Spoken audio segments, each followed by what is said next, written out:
And we are here at Namm 2025 with Mike Graham of Synthesizers.com. Now, any modular enthusiast should know all about Synth.com. You guys have been around for a very long time and have created an enormous system of 5U modular stuff that is in fact compatible with Moog and with Suit and Tie Guy and all of that. It's an entire ecosystem that you guys are supporting. So with that, I will leave it to you. Hi, Mike. Hey, how's it going?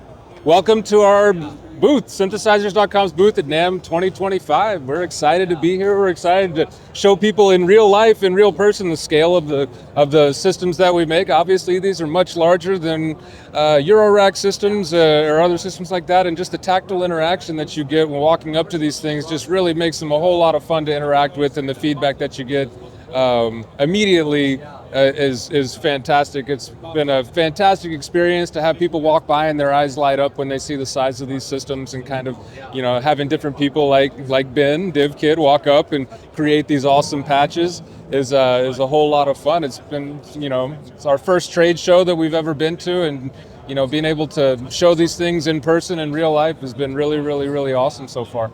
It's such a beautiful system. And just to give a sense of scale, Ben, Div Kid, is about 6'4". Yeah, so that is a big system. That's a big man in a big system in front of him, for sure. Tell us about the history of Synthesizers.com and about your business model. You know, particularly about the way that you can build and build and build on the Yeah, absolutely. So the history of Synthesizers.com is that the company's been around since around 2000, so we're 25 years old. Roger Eric is the founder of the company, and his idea was to make large-scale systems in the style of the old Moog systems from the 60s and 70s, but more accessible to a larger amount of people. So what you'll see here is a very large system that resembles a Moog system in that the panel specs are the same as the old school Moog systems, the width and the height. But if you were to flip one of these modules over, what you would see is that the back end of them are entirely re-engineered. Now, synthesis is still synthesis. There's still oscillators and VCOs and VCFs and things of that nature. But what Roger did is he made the parts behind them way more field replaceable, way more accessible, and just a whole lot more affordable to everyday people. And that was his goal setting out, was to make these beautiful systems that he fell in love with by watching artists like Keith Emerson make them accessible to a larger amount of people. And throughout the years, throughout the last 25 years, it started with a selection of modules that he came out with around 2000, and has grown into over 60 different modules that the company makes now. And there are other manufacturers in the space now, folks like STG or Moosonics and SSL and Core Synth and Frequency Central, that are making modules that are compatible, that can live inside these Synthesizers.com systems, inside these MU systems, and play very nicely with in the MU landscape.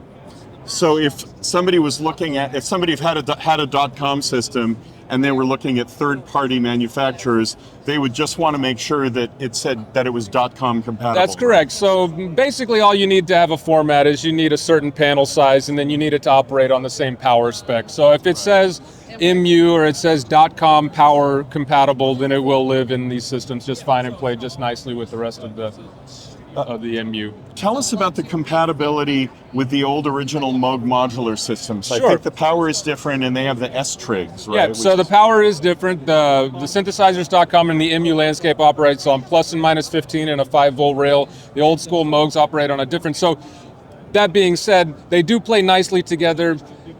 We do sell a lot of Moog expansion systems to folks that are looking to expand the capabilities of their existing vintage Moog systems. There is a compatibility issue with V-trig versus S-trig, but we do sell an adapter cable that is able to take the V-trig and turn it into an S-trig that the Moog systems envelope generators can recognize. So other than that, they work very well together, and we do sell a lot of expansion systems that folks want to expand on their existing Moog systems using Synthesizers.com modules. It's beautiful. There's, you know, and you can't see, you have to be actually looking at this, but these are works of art. I mean, they are so lovely in person. It just puts the hair on my arms, standing up. Yeah, that's one of the things that we really wanted to do is bring them out here. It's one thing to be able to show pretty pictures of things on the internet, but it's an entirely different thing to have someone stand in front of one of these beautiful systems. We put the same amount of time and effort and care into creating these things as we hope that the end user and the creators are going to put into creating their music or their sounds or their noises or whichever direction that they choose to go with them. So we really put a lot of time into making sure that these things are concert level, beautiful instruments that are as awesome to look at as they are to play and to feel. And there is something particularly wonderful about reaching over and grabbing big knobs and turning them, and the interaction and the immediate feedback that you get is just something that's fantastic.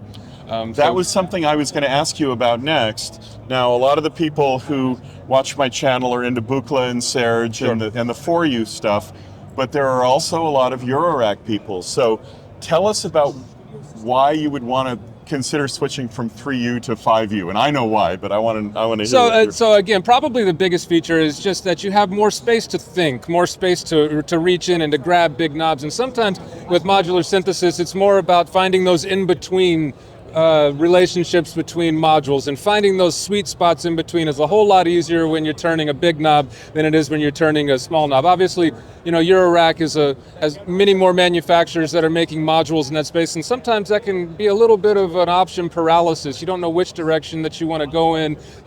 There's so many options out there, where MU, it really trains you to focus on the things that we find important: the sound shaping and the sculpting and the filters and the sweeping of filters and the oscillators and just having the space to think. Now, that being said, we actually do have the ability to take a handful of your favorite Eurorack modules and use them in a Eurorack adapter. And to me, that's kind of the best of both worlds. If you have a Eurorack module or a handful of modules in Eurorack that you really want to bring over and port into the MU world, so this is the best of both worlds. Wonderful. There's you can take your favorite Eurorack modules and put them right in the same system alongside an MU system, where you can, have a couple of filters here that you're able to sweep with the big knobs and use the VCOs, and then use some of the Eurorack stuff for more control.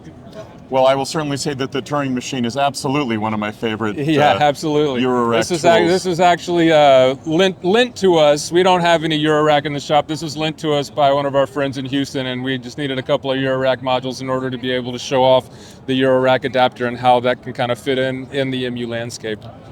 One thing that I'm going to add about the 3U, about the Eurorack versus 5U and 4U system, is that while 3U really started off very analog, the Depfer stuff was, really basically recreations Absolutely. of other things that we were already very familiar with. It has turned into this sort of digital landscape where modules have become more and more expensive, and they're sort of all one synth voice inside of one thing. And they all look very different, and the user interfaces are very different, Yeah. and the graphical language is very different. And, one of the beautiful things about this is even third-party developers make sure that their products very much fit within the aesthetic of what you're doing. Right, exactly. here. So there is a vintage aesthetic that goes on, and most of the other manufacturers are adhering to some form of stuff. So if you're not getting a patchwork of different colors and different labels and just not making kind of a tapestry of different, and some people enjoy that, but this is more of a vintage aesthetic. It's not to say that that MU doesn't offer some really, really functionally dense and really, really cool, technically advanced modules Sure. that are available in Eurorack, but everyone is trying to adhere to a similar vibe, so to speak, a similar aesthetic, and that's one of the cool things about MUs. And you walk up to these systems, they look impressive, they look vintage, and behind the panel is a different story, but everyone is at least attempting to some extent to adhere to a similar aesthetic. That's so beautiful. Listen, it's going to be time to wrap up, but I do want to ask you, for people that are new or that want to explore 5U, what is the best way to get in? Because a system of this size is a very deep jump into the pool. Sure, absolutely.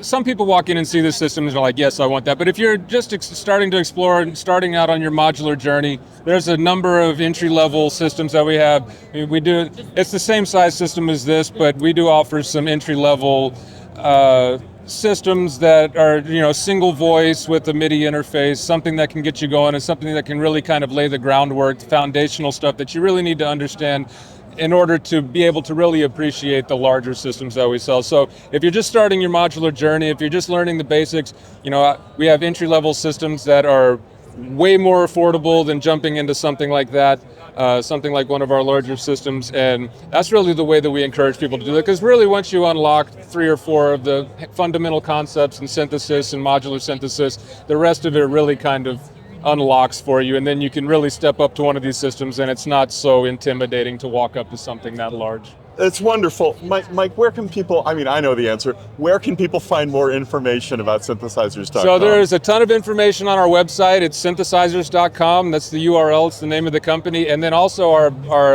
YouTube page has got hours and hours and hours tutorial material about individual modules. It's got intro to synthesis. It's got individual module tutorials. There's just a ton of information out there that has been created internally by either Roger, Eric, or James Allen, or us, and there's a ton of other information that's been created over the course of the last few years by a number of content creators. There's just a boatload of it. If you just search on YouTube for synthesizers.com, you're just going to get a list of different cool tutorials. But the other place to go is just hop on our website if you're interested in some of our entry-level systems or some of our bigger systems. Everything is right there. And then if you reach out to us, info@synthesizers.com, or reach out to Mike at synthesizers.com, you're always going to get an actual person emailing you back within a couple hours probably. So we love talking synths. We love getting people started in their journey. This is what we live for. Mike Graham from synthesizers.com, thank you so much for supporting this incredibly interesting and beautiful system. Absolutely. I really appreciate it. Absolutely. Well, thanks for stopping by, and it's been a pleasure to talk to you, Nick. You as well. Have a great NAMM. You too.